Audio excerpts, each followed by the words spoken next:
Hello, everyone. Our names are Kelly Fott, Lori Preston, and Josie Atchison, members of group number 3 in Christine Thompson's course, Ethics and Advocacy. We really enjoyed this process and working together as a group. Welcome to our Pecha Kucha presentation, and we hope you enjoy it. Our group first discussed the many issues facing early childhood education, including limited availability, quality of care, lack of resources, impacts of mental health issues, and the effects of the pandemic. We chose to advocate for quality childcare that is equitable with more availability for all children, supported by qualified staff in a more structured and controlled setting. Advocating for quality childcare is an important issue because there are not enough childcare centers, qualified staff, or spots available. There are long waiting lists, and the cost of care is almost as high as some people's mortgages, thereby eliminating center care as an option for many families.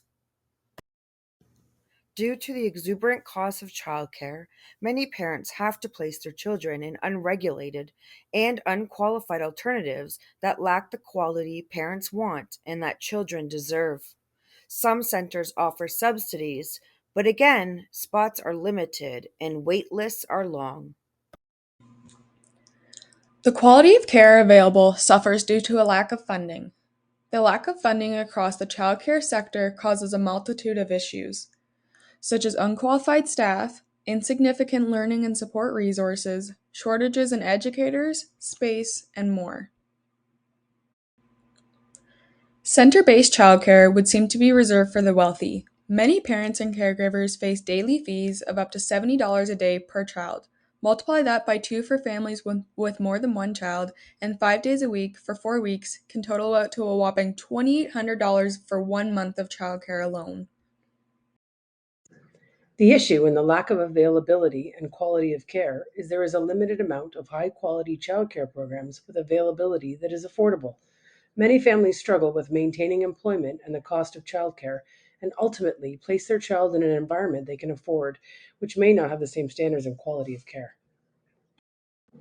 The United Nations Sustainable Development Goal that supports the resolving of this issue is quality education, Target 4.2, which states by 2030, ensure that all girls and boys have access to quality early childhood development care and pre primary education so that they are ready for primary education. Children have rights. These rights include feeling safe, being heard, and being cared for. In addition, the rights of the child should include quality, equitable childcare available from birth.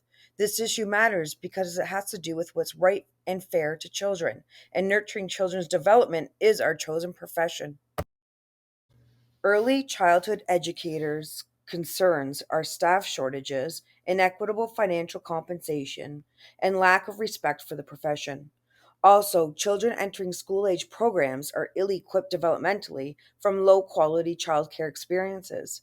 Equal work deserves equal pay. Center-based childcare would seem to be reserved for the wealthy. Many parents and caregivers face daily fees of up to $70 a day per child. Multiply that by 2 for families with more than one child, and 5 days a week for 4 weeks can total out to a whopping $2,800 for 1 month of childcare alone.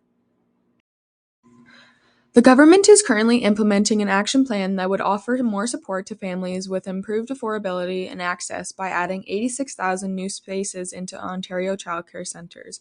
In order for this to happen, there will be a need for qualified staff to fill these new spaces, requiring advocacy and recruitment from the community and government. There are a number of supports to the early childhood profession, such as families, educators, peers, childcare professionals, including teachers and principals, school boards, unions, the Association of Early Childhood Educators, and childcarecanada.org.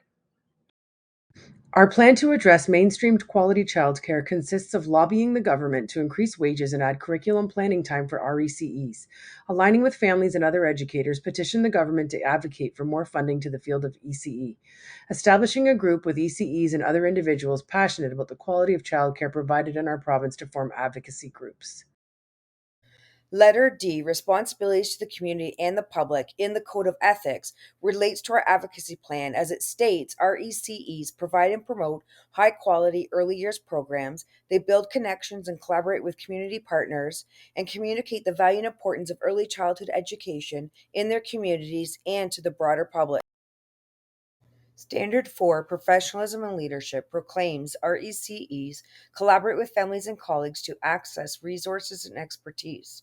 They facilitate community partnerships for the benefit of children and families, and they advocate in the interest of children, families, early childhood educators, and the early years sector. Early learning years should be equal to that of publicly funded schools. Combining childcare and education ministries would be a good place to start. In addition, use social media to collaborate with other RECEs, families, and parents to share ideas, acknowledgement of essential service, and together advocate for all things that bring quality to childcare. The government is currently implementing an action plan that would offer more support to families with improved affordability and access by adding 86,000 new spaces into Ontario childcare centres. In order for this to happen, there will be a need for qualified staff to fill these new spaces, requiring advocacy and recruitment from the community and government. The solution to this complex problem is to unionize RECEs in all childcare environments in Ontario. We will create a union for RECEs in Ontario using a social media campaign to recruit families, educators, and childcare professionals to encourage and promote the benefits of unionizing RECEs. Creating a